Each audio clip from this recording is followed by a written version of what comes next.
volunteers continue to provide assistive devices to people in need. Tzu Chi volunteers in Malaysia provided emergency cash and food vouchers to refugees.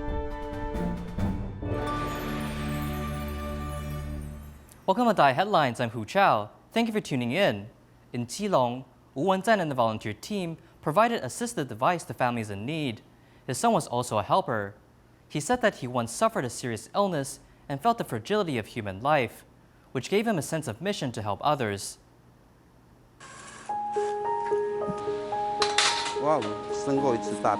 I was seriously ill once, so I can experience the suffering. When I was in 1991, the doctor in Keelung said that I was not saved and I might have meningitis. Life is really fragile, so it's good to be able to survive. So when I see something, I want to save it.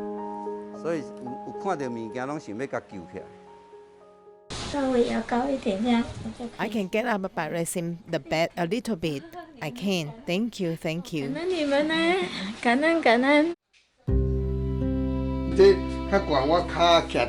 If the bed is higher, my feet will be easier to use if I stand upright. I will also be less injured. She is lying here. If I raise the bed first, I will pull her up better. If the bed is too low, I have to pull her up, and sometimes I will fall on her, which is very dangerous.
Because I want him to see the hardship and know the blessing.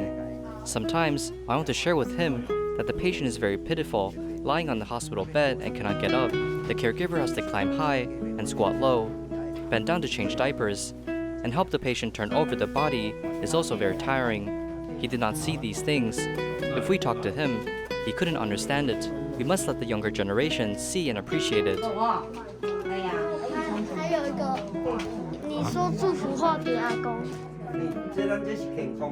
This is a healthy bed. We should not treat it as a medical bed, but a health bed.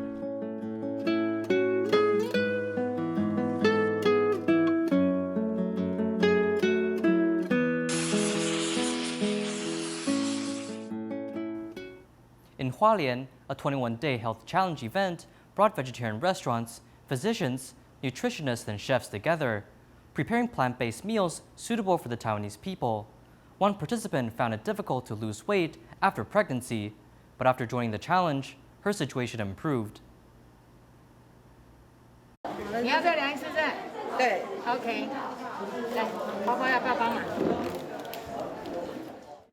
Hello everyone, my name is Li Xinjie. I am 44 years old and my height is 166 centimeters. When I measured 10 days ago, my weight was 83.5 kilograms.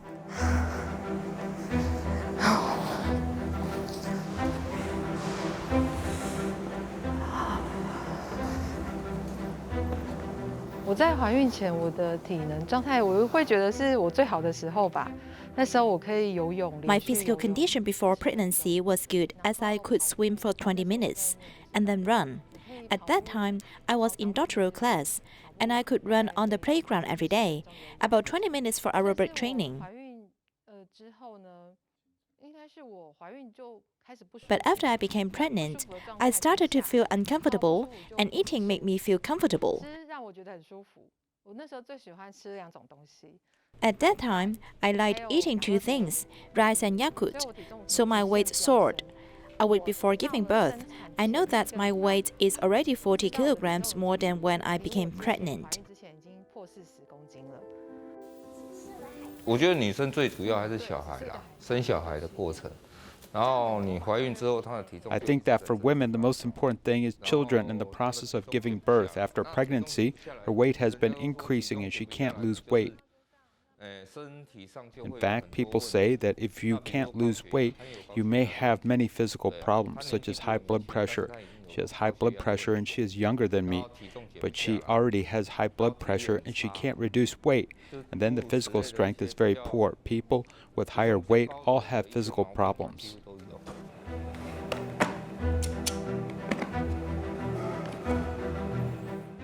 Before, I didn't like to eat multigrain rice.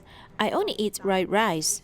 But after a few days, I suddenly feel that this rice is really the best thing on this dinner plate. I think the best thing is this rice, which feels so fragrant and delicious with these nuts, which makes it the best.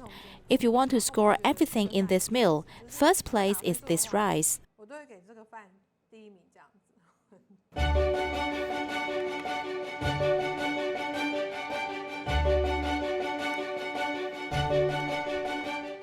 The biggest change in my body is high blood pressure, because I didn't know about my high blood pressure as I thought it was normal.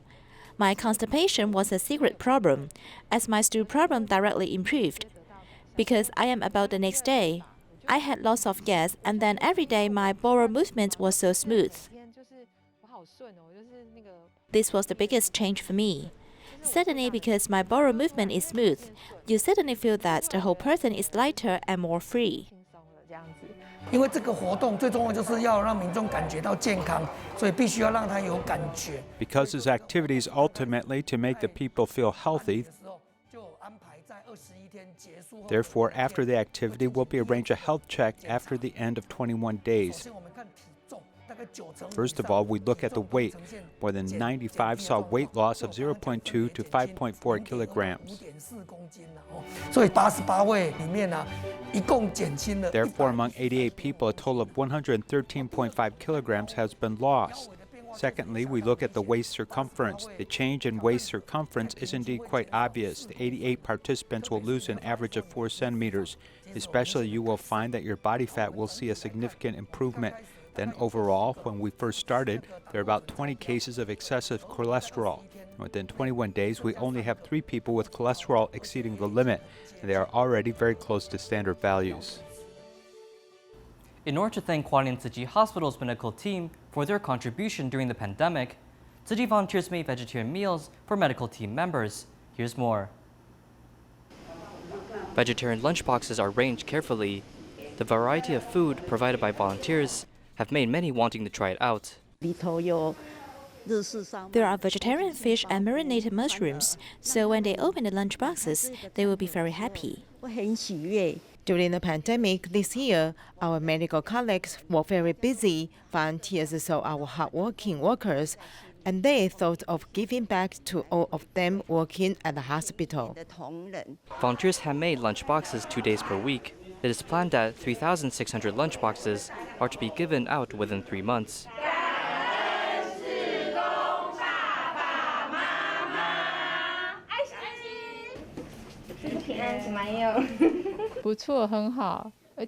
It's great, it's good. The garnish is carefully designed. It looks beautiful.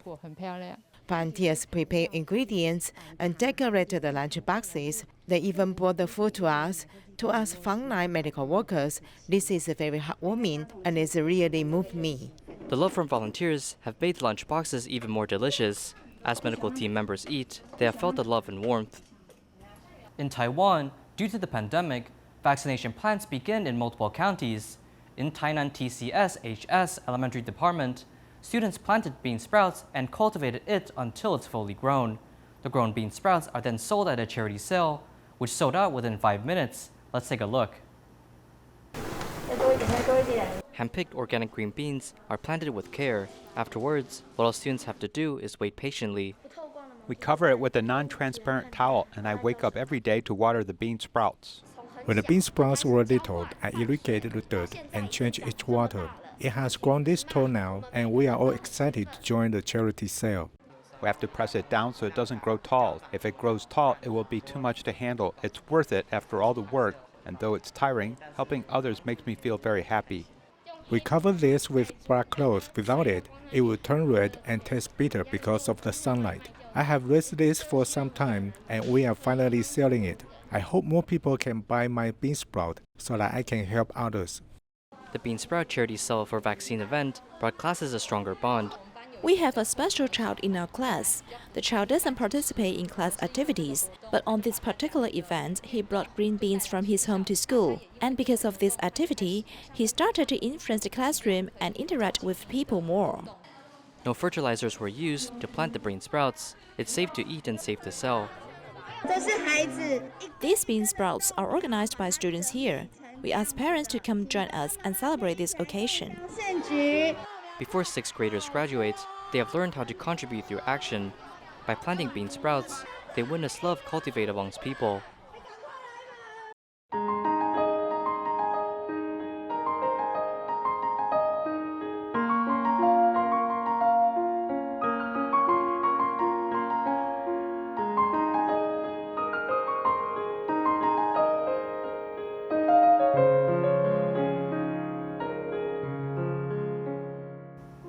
The COVID-19 pandemic has led many refugees in Malaysia to face food shortage issues.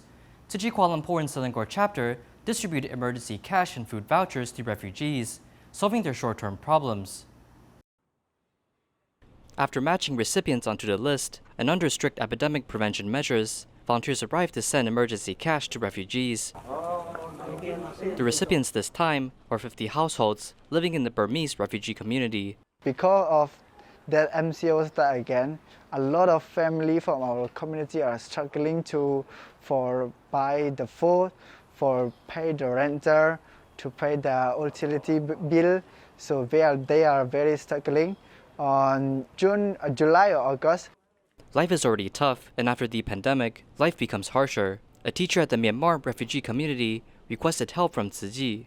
We started with the groceries. Tzu Chi donated the groceries, I think in July, and then August we got vegetables for them from the Jinjiang Recycling Center there, and then this time with the food voucher, it really can help them. Boleh pergi ke Speed Mart 99 untuk tukar barang. Dan barang yang boleh tukar termasuk itu barang-barang ini lah. Ada itu susu ke, sayur-sayur, roti ataupun makanan bayi. 其实发现到 Actually, we found out that they are just like us. Under the pandemic, they face family financial problems, and they also have to be worried about food. We face the same issues too. At another community, Tzu Chi volunteers prepared supplies and emergency cash, distributing to refugees in need. In the past, people provide rice and oil to our recycling station, so this time we bought these items for refugees. For the short period of time, we assist them with supplies. We also hope that during this buffer period, they can find jobs.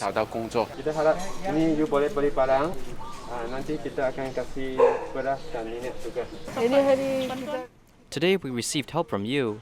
I'm really thankful. Thank you. As everyone in the community helped each other, it is hoped that locals may overcome the challenges of the pandemic soon. Although cataracts are a common eye disease in Among Philippines, patients often become blind due to limited medical resources. Team of Dr. Margarita provided free operations to the needy and unexpectedly received a birthday cake to celebrate her birthday in advance.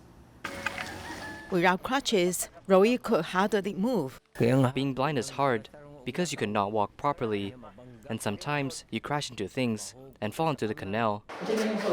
A year ago, Roy's cataract worsened, causing blindness in both eyes.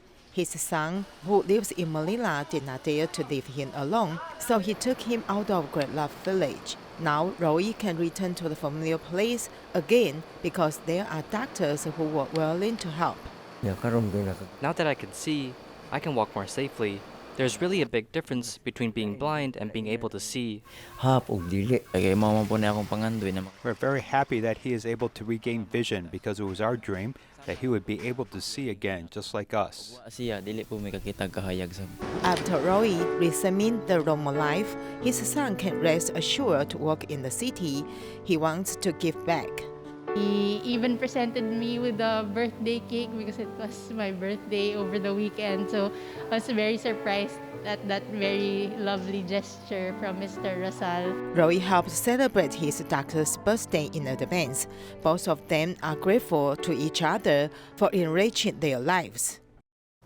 The Sunshine Social Welfare Foundation cooperated with supermarkets, launching an education fund to help young people with facial injuries or accidental burns. The goal is to help these children get back to school and accompany them through physical and spiritual rebuilding. Miao, a 26-year-old young man, suffered burns and scalds to 70% of his body at the age of 9 years old because of an essential oil explosion. He would later return to school after 2 years of rehabilitation. I was in the hospital for half a year, but the moment I was discharged from the hospital, someone came to assist us immediately. That's the Sunshine Social Welfare Foundation. They helped me get better in rehabilitation and schooling.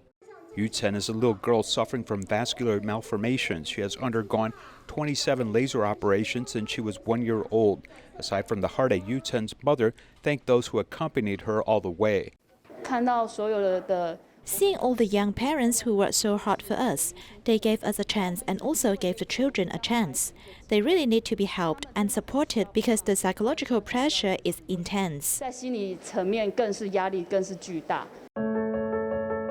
Sunshine Social Welfare Foundation assists nearly 400 children each year, helping them walk through the difficult journey of life hand in hand. In ordinary life or in an environment like school, it's easy to experience setbacks and pressures in interpersonal relationships. Their growth process is actually better than average children because they experience more challenges. Cooperating with supermarkets, it's hoped that every bit of love will gather together to help every child with facial injury or burns better integrate into campus life. We want to let children live in a friendly campus. Through the Sunshine Foundation's efforts, they can study with peace of mind. More importantly, when they pursue their dreams, they don't have to fight for their lives, but are instead accompanied by love. From rehabilitation treatments to physiological counseling and even campus advocacy, these children surviving burns and scars can now confidently go to school and get on with their life. And THU's research team studied cuttlefish, and I found out that cuttlefish, besides knowing how to count, can also change their diet if given an incentive. This behavior is also known as relative value, as it can be seen on birds and mammals. After results were published, it even appeared on New York Times in the science category.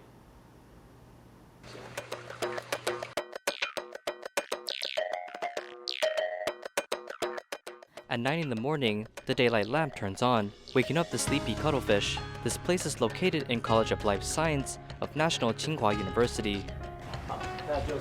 Yes, we set the time in the cuttlefish room at around 9 a.m., so it was 9 a.m. before. About 8:58 a.m., the lights were off. Zhao Chunjing is a renowned cuttlefish behavioral expert in Taiwan. He joked about the place similar to an infant care center. Since cuttlefish are sensitive, they must be taken care of seriously. We actually perform this water quality test every day. We have to examine the water's salinity and pH values. We also have to test the concentration of ammonia and nitrogen. Floating on the waters, the cuttlefish here are incubating and growing. Some are just born with a size of 2 centimeters, and though they are small, they can already be used in behavioral experiments. Each year, cuttlefish gives birth at the start of a year, and from April to the entire summer, researchers can work with multiple cuttlefish. As of now, everyone is seeing the cuttlefish here. There's about 200 of them, and all of them will be used in experiments in the following 4 to 5 months. The research team in NTHU discovered that cuttlefish knows how to count and has a concept of relative values. This is tested through an experiment with transparent boxes sliced in half. One side has the number 1, representing 1 shrimp. The number 2 box represents 2 shrimps. Under normal circumstances, the cuttlefish picks the box with 2 shrimps. If we have 1 shrimp or 2 shrimps for cuttlefish to pick, we'll choose 2 shrimps since there are more to eat. But we would like to build on top of its thinking process, something like 1 shrimp with more relative value in comparison to picking 2 shrimps. Moving forward, researchers modified the experiment conditions, letting the cuttlefish pick from nothing to 1 shrimp. And of course, the cuttlefish will pick 1 shrimp. Under this circumstance, if it happens, we'll give the cuttlefish a reward like a small shrimp. After continuous experiments, after 6 learning experiences, the cuttlefish will build a mindset of choosing 1 shrimp for rewards. After several trials, the cuttlefish acted smarter. At the start of the experiment, facing the 1 or 2 questions, the cuttlefish curled up its legs as if it was thinking, and at last it picked 1 shrimp in exchange of a dinner filled with shrimps. This is very close to humans' decision-making process because when we are making any decision, we don't rely on facts. We rely on the environment and conditions in the moment. We'll compare the current decision with previous environments and experiences and then make a decision. But what made scientists confused is that though cuttlefish have a lifespan of 1 year, why they do not possess humans' concept of society and evolution of the brain. Cuttlefish and octopus evolved around 250 million years ago. About that time frame of 300 million years, they removed the shell, and because of doing that, they need a complex nervous system. This allows them to be smart and agile in the competitive ecosystem, competing with fish around them. As cuttlefish move, they seem to be lazy, yet displayed a cold emotion. The face and colors of the body also change depending on their mood. This secret creature has attracted PhD student Guo Zixing, and under her teacher Jiao Chuanjing's guidance, she decided to further her studies of cuttlefish. I think cuttlefish are cute. If we normally talk about lab rats or zebrafish, people will recognize those because they are often seen in the laboratory. But if I talk about cuttlefish, people think that it's just squids. Guo Zixing becomes a caregiver, as she is often at the cuttlefish room, taking care of cuttlefish while performing experiments.